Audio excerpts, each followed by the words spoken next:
A Caribbean woman is on the forefront of the global food security fight. Colette Cyrus Burnett, CEO of Global Food Warrior, explains that her movement is designed to promote food security around the world through various projects. Global Food Warrior is a movement that really addresses food security. It does so in the region of the Latin America and Caribbean region, and we also work in parts of Africa and in the US, here in New York City. Well, we work specifically with young people. We try to encourage young people into agriculture because agriculture needs to be innovated.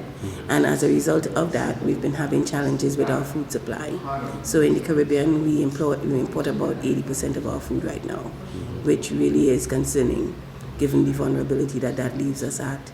Every time I consider that, I think about what exactly are we doing to ensure that our children are able to eat each day.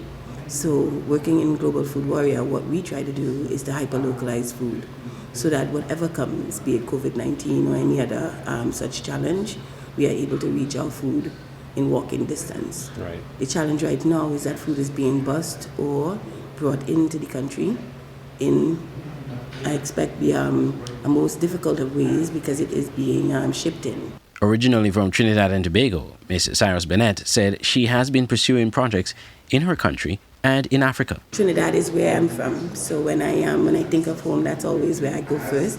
And I think we really need to take care of our region in a way that allows us to see it sustainably well.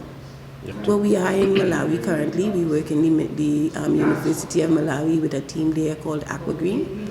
And that is a team of young people who are themselves part of the farming community, their families are.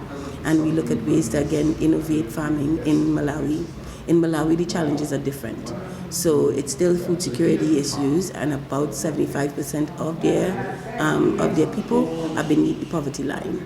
And it's a heavy farming community, country.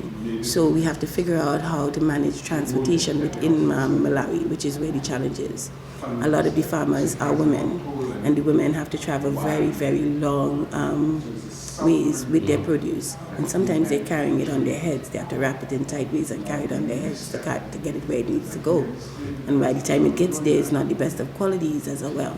So what we're trying to do is to bridge that gap and allow for them to grow in more centric places such as schools, community centers, and any type of area that might be community available. That has been our biggest push, because it would allow for not just the farmers to thrive, but also for the communities that they serve to do so as well. The full interview with Ms. Cyrus Burnett can be heard on Voice of the Caribbean Radio at www.voiceofthecaribbean.net on demand. I'm Andre Huey for SKN Newsline.